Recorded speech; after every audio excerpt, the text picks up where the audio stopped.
Hola a todos y todos. En esta cuarta unidad vamos a ver los signos gramaticales. Bien, en este caso les he preparado una presentación sobre el uso de la coma. Entonces vamos a ver en qué momento se usa la coma.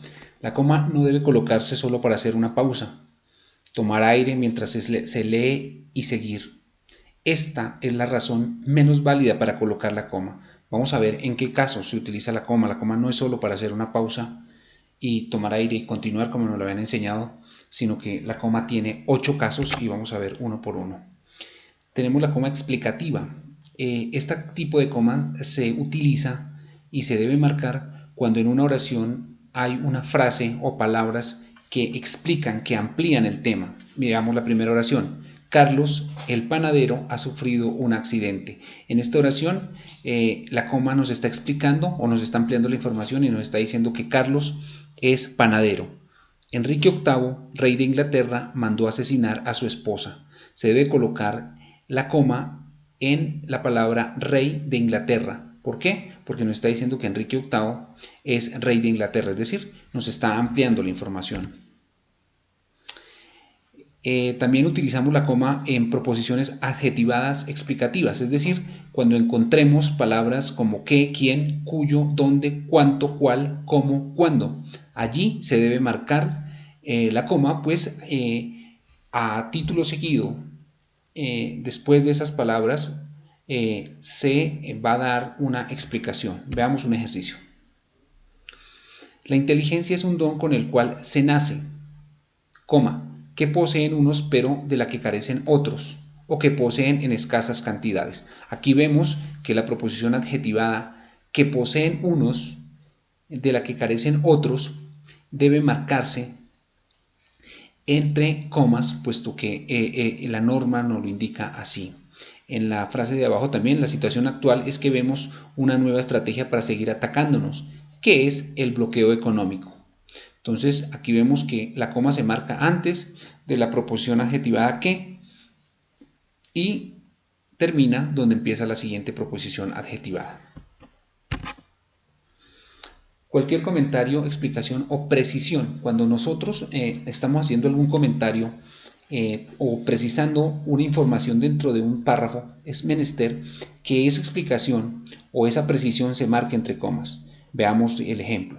Un par de meses atrás el profesor Demetrio Castro, un maestro de bachillerato, y Luisa, su mujer, una psicoterapeuta, hablaban de la ola de suicidios de adolescentes. Acá nos están precisando que Demetrio Castro es un maestro de bachillerato y Luisa es su mujer y que además es psicoterapeuta. Acá se debe marcar la coma porque estamos haciendo un comentario, explicando y dando precisión a qué es Luisa de Demetrio Castro y qué profesión tiene. Por eso se debe marcar la coma en este caso. Cuando mencionamos un autor u obra en un texto, esto lo utilizamos cuando citamos con las normas APA o con las normas ICONTEC. Veamos el ejemplo. Aproximaciones a la sangre como símbolo, coma, horror gótico, punto, autor, Queco Suárez. En este caso, el nombre del autor va entre comas porque estamos mencionando un autor. Y la obra, en este caso, también va luego se le marca una coma porque estamos mencionando también la obra. Pero en este caso el ejercicio nos muestra que hemos entrecomillado al autor para hacer aclaración de que estamos hablando del autor. Coma temperamental. Este tipo de comas se utiliza cuando empezamos a hablar de elementos que le suman unas características al texto, digámoslo así,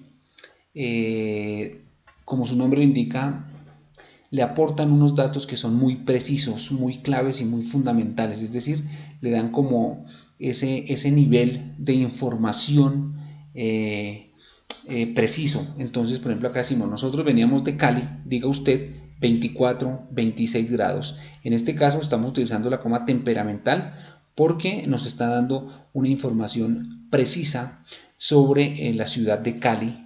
Entonces, por eso la estamos utilizando. Coma psicológica. Cuando la oración se inicia dando la información circunstancial, es decir, los datos precisos de información, estos se deben separar por comas.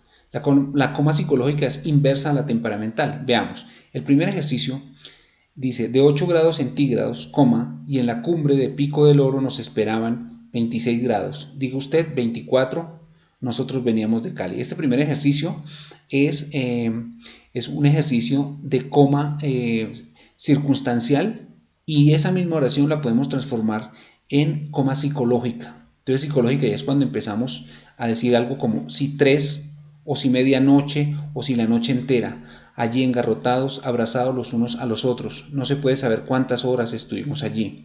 Entonces esta es una coma que nos percibe, que nos hace sentir dentro del texto emociones, que nos hace sentir dentro del texto situaciones críticas, y que nos ubica psicológicamente allí. Y acá nos está diciendo si 3, o si medianoche, o si la noche entera. Psicológicamente nos está indicando que los autores o los protagonistas de este texto no sabían si llevaban 3 horas o medianoche o una noche entera, y dice allí engarrotados, empezamos a sentir ese drama, ese frío, abrazados los unos a los otros. Entonces es una coma psicológica, una coma que ambienta una situación, que nos presenta las características particulares de una situación.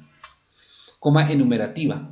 Se emplea para separar palabras de una serie o secuencia, salvo las oraciones que vayan precedidas de las conjunciones i, e, o, u. No siempre que aparezca la conjunción i quiere decir que si aparece la conjunción i no se marca coma. No, sí se debe marcar, como lo vimos en los casos de coma adjetivada, porque es preciso señalar una información. Entonces en este caso la coma enumerativa es: se reunió toda la familia, tíos, hermanos, primos, abuelos e hijos. Es la que más utilizamos y conocemos por lo general. Coma de enlace es cuando el conector, y lo vimos en la unidad 2, cuando el conector debe ir entre comas porque nos está conectando dos oraciones. La buena suerte, sin embargo, no se repitió. Esas hermanas son gemelas, es decir, son idénticas. Acá los conectores entre oraciones deben ir entrecomillados porque es una coma de enlace. Coma vocativa es en la que nosotros buscamos llamar la atención, pero hay que utilizarla porque si no la oración se presenta para que sea ambigua, es decir, que tenga como un doble sentido, una doble significación. Veamos, Juan entra enseguida. Aquí afirmo que Juan entró por voluntad propia, pero ¿qué pasa cuando yo coloco la coma después del pronombre personal Juan? Juan entra enseguida. Aquí yo doy la orden a Juan de entrar. Y la siguiente, señoras y señores, bienvenidos. Es ambigua, no se sabe si bienvenidos es el apellido. Cuando yo coloco la coma da otro sentido. Señoras y señores, bienvenidos. Aquí llamo la atención. Se debe colocar coma vocativa antes de las conjunciones adversativas, pero aunque más. Coma elíptica. Reemplaza el verbo que ha sido mencionado anteriormente o se sobreentiende. Entonces cuando yo digo, por ejemplo, Carlos vino a las 6, Camilo vino un poco más tarde. Si yo quiero obviar el verbo vino y vino en esa primera oración, pues lo utilizo una coma. Carlos vino a las 6, Camilo un poco más tarde. De esa manera la coma reemplaza al verbo. Esa es la coma elíptica. Y la coma decimal, pues es la que utilizamos y siempre hemos conocido, que es la que se utiliza con los números, con las cifras, y pues es una indicada por las normas INCOT y CONTEC, y que nos indican que siempre debemos utilizar la coma cuando hablamos de números o de fracciones. Bien, estos son los 8 casos de la coma. Los invito a que sigan repasando, a que sigan buscando información en la internet para que poco a poco vayan puliéndose en torno a la manera como se utiliza la coma.